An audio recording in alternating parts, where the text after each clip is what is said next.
સુરત શહેરના Varachha police station વિસ્તારમાં આવેલ રાણોજા જામ સોસાયટીની બાજુમાં આવેલ શિવ ડિજિટલ સ્ટુડિયો નામની દુકાનમાં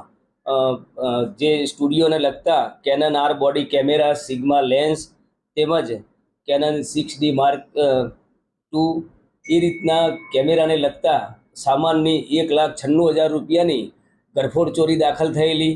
સુરત શહેર police commissioner Shri Anupamsinh Gehlot sir, special commissioner sector 1 બાબાંગ જમીર સર તેમજ ડીસીપી ઝોન 1 સરની સૂચના અને માર્ગદર્શન હેઠળ વરાછા પોલીસ સ્ટેશનના ઇન્સ્પેક્ટર તથા તેમની સર્વેલન્સની ટીમે આ બાબતે હ્યુમન